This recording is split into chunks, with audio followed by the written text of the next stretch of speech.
So that was Wolves away. They're bottom of the league. Winless all fucking season. And honestly, it had banana skin written all over it.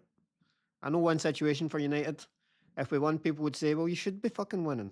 If we dropped points, Fernandes would have been out. And Amorim, even before the final whistle, he would have been getting it tight. Right up the you-know-what. But credit where it's due, United actually fucking turned up. It was a proper away performance. 4 goals, controlled the tempo, looked dangerous, looked confident after a couple of goals. Bruno absolutely ran the fucking show. Mount stepped up, and Mbeumo delivered. And for once, United didn't just dominate possession, they actually did something with it. They created chance after chance. Now, it's still not perfect. There's still plenty of ways you can improve. But this was the kind of performance that just stops the noise for a wee while, brings a bit of confidence to the players. And I know it was only Wolves. Everyone knows it was only Wolves. And Wolves weren't great, to be fair. But fuck that. 4-1 away win. Away record isn't too bad, I think, undefeated in 5. But anyway, let's get into the player ratings and see who absolutely fucking smashed it.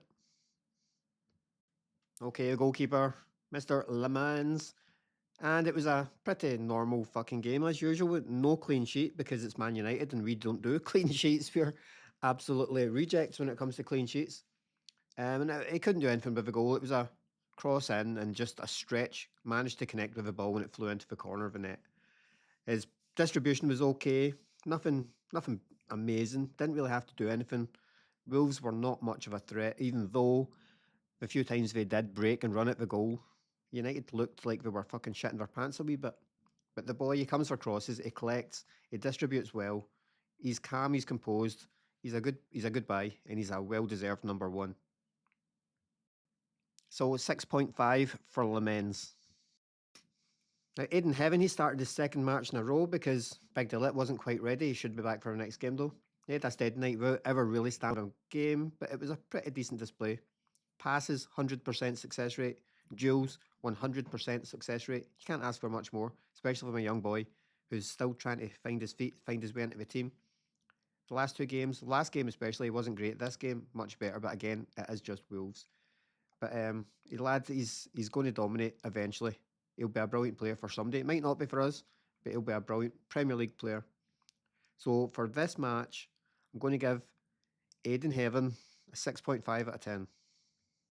Now for Luke Shaw, and surprise, surprise, he gave you a fucking Luke Shaw style performance. He was calm on the ball, he was composed defensively, and zero panic. He managed Will's left-hand side well, he controlled the space, and he didn't allow their players to do much with it. Didn't really push forward much, but he didn't really have to. It was one of those games where he could have took the night off, basically. And I think he might have did a wee bit. He didn't really do much. His pass success rate was okay.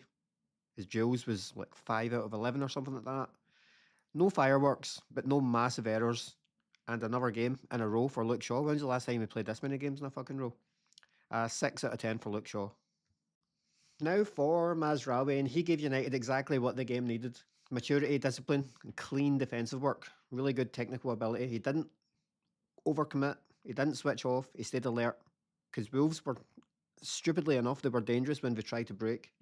When they tried to play on a counter. And he was there. Just to tidy it all up. Positionally, he's very smart. Technically tidy. He's always choosing the sensible option. Not a standout attacking threat, and never is, let's be fair. But defensively, solid. Grown-up performance. One of the better defenders I think we've bought over the last 10 years. 6.5 out of 10 for Mazraoui. Delo, what's happening with Delo? Is this like the second or third game in a row where he has not been dog shit? He was a quiet engine on that left-hand side. He was up and down the pitch like a madman. Constant energy, constant width, constant options up and down that side. Every time United recycled the ball, Delo was there, giving Bruno Casemiro options. Defensively, he was switched on too. He tracked runners, he won his battles, didn't let Wolves build on that side, and he actually had another shot at goal where he should have done better. Man United through, he was there, one-on-one with the goalkeeper, and he basically just hits the goalkeeper with the ball. But he was pretty effective on that left-hand side where I think he's usually, as I've said before, dog shit. But so far, this is the player of the match for Man United. He's not going to be the player of the match, but so far, 7 out of 10 for Delo. Now for Ahmad, and I love this guy. He shows every single game why he's a Man United player. He runs at people. He's not scared to go left, to go right. He'll go to a byline, he'll cross it in, he'll come inside, he'll smack a shot, he'll play 1-2s around the box. He's an absolute delight to watch. Not only that, he runs up and down that right-hand side like a fucking maniac. And he fights. He's about 4 foot fucking tall, but he fights and he, he wins his fair share of duels. I don't know how he does it, but he fucking does it. Now, he stretched the pitch, he kept his shape. Wolves didn't really know what to do with him. They get pulled apart a little bit. He works hard defensively. He never really created a wow moment, but he did have, 3 shots, a load of touches, a load of nice moments, but nothing amazing. He's just missing that final, you know what I mean? Reese would know what I mean, but he's just missing that a wee bit. So for this match, for Ahmad, he's going to get a 6.5 out of 10. So this was a proper veteran midfielder's performance. Casemiro, he controlled transitions, he won second balls, he kept Wolves from ever gaining momentum. He didn't dive into tackles wildly. He didn't need to. He dictated the game with positioning, experience, calmness. He even had a shot at goal. Every dangerous Wolves break died the moment it reached his zone. Exactly the stabiliser United needed, and it allowed Bruno, Mount and Mbeumo to flourish the way it should do.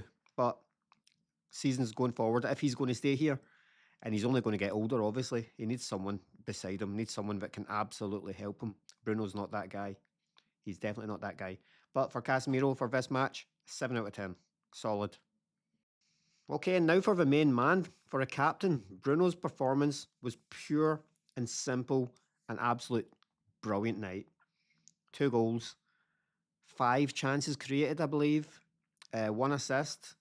He dictated fucking everything for Man United going forward. Every attack ran through him, every moment of danger involved him. He played like a man who knew the pressure was on and decided, fine, I'll just take this game by the scruff of the fucking neck, even though it's Wolves, and I will hammer it home. Yeah, he done that little stupid fucking throwing his arms in the air thing when we conceded that goal at the end of the first half. You could see him in the box. Why is he not just closer to the guy who ended up getting his fucking foot on the ball? But anyway, he waved his arms around like he always does, and none of us like it. But you cannot deny his numbers are insane. Since he's been at this club, his numbers are fucking through the roof. Maybe one of the best in the fucking world. Who knows? He had leadership, quality, intensity. It was absolutely brilliant. And I know it was just Wolves. Bottom of the league. Didn't even score a goal in open play until they played Man United, and we thought, fuck it, we'll just let him get a wee goal. Of course, Bruno didn't like that, waved his arms around. But for Bruno, for this match, 9 out of 10. Absolutely amazing. More of it, please. Now for Mbeumo. He was a bit of a nightmare for Wolves, like all night. Clever movement, aggressive runs, always threatening between the lines, always looking to pick up the ball or run in behind. He took his goal with a bit of composure. He looked dangerous every time he got the ball. We had a few shots. He worked hard. He always does work hard. He pressed, he chased, he harried, he helped his defenders. He's a brilliant wee player. 60 million sometimes does buy you a lot. Mason Mount, look at this.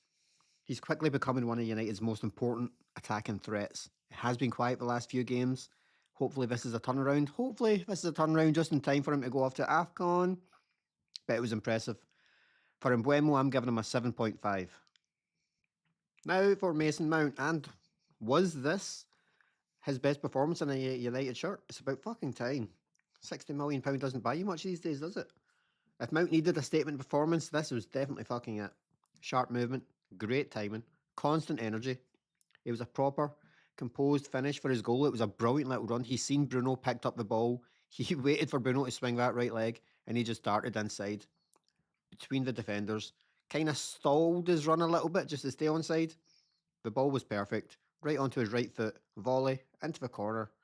Keeper had no chance. Happened too fast for him. He linked the play brilliantly. He supported Bruno. He made runs deep into space. Wolves couldn't track him. Pressed aggressively.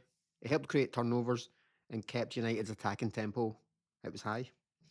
One of the most confident performances in a United shirt from Mount. Mount gets an 8 out of 10. More of the same, please. Mason. Now for Matty Cunha, and it was always going to be a tough one going back to Wolves. He worked hard. He always does. He done the dirty stuff. He linked play. He helped drag defenders all over the place. But again, the question's the same. Where's his killer instinct? That first goal, he was through, one-on-one with the goalkeeper.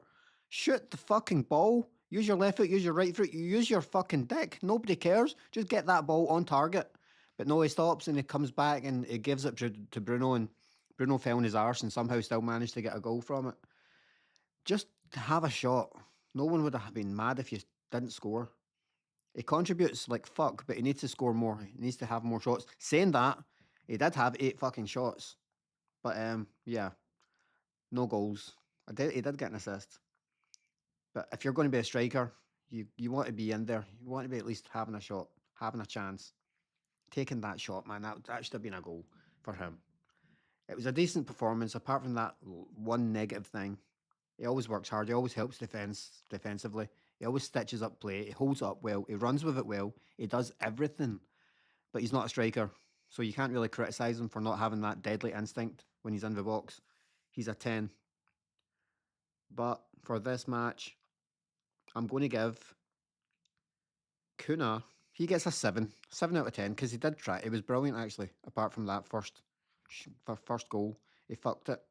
It almost fucked it, but it still ended up a goal, so no harm to him. 7 out of 10 for Cunha.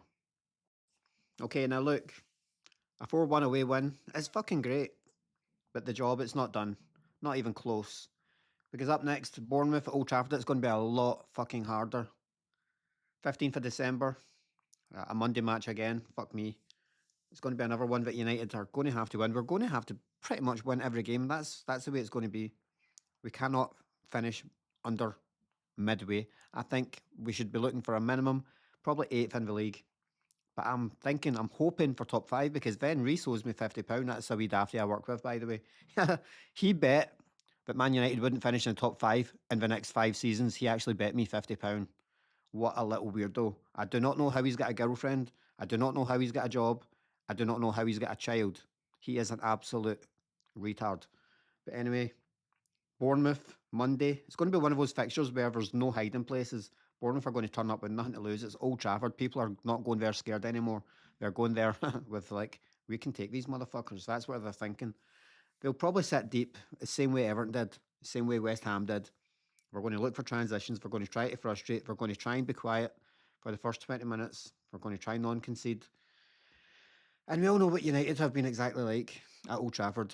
Boring, slow, side to side, looking for, looking for transitions when we're not there. End up just recycling possession, left, right, getting down the line a little bit, crossing it in, no one there to head the ball. And it's kind of boring, kind of garbage. Maybe Solskjaer was right. This 4-3 only works if teams are actually coming at you, if teams have the possession. And he's proved right so far. When Man United have a possession, they are fucking not good in this fucking formation. But we are at home. There's going to be pressure. The crowd are going to expect our performance. And this is where we find out if Amorim can build on momentum, if the team can build on momentum, or if Wolves was just a one-off, or if it was just because it was Wolves. He needs to be brave. Absolutely. Amorim needs to be brave. He needs to trust the players that he's got. He needs to trust the youth players. What's the point having Shea Lacey on the fucking bench if you're not going to put him on against Wolves when you're 4-1 up? Come on, give the boy a fucking chance. And if United play like they did tonight, on the front foot, aggressive, clinical, and Bournemouth could see another 4 going by them. But if Bournemouth sit in, it could be another 1-0 away win at Old Trafford. Anyway, that's something to look forward to. 15th of December, mark it in your fucking calendars, people. But enjoy the 4-1 win. It probably won't happen very often. Till next time.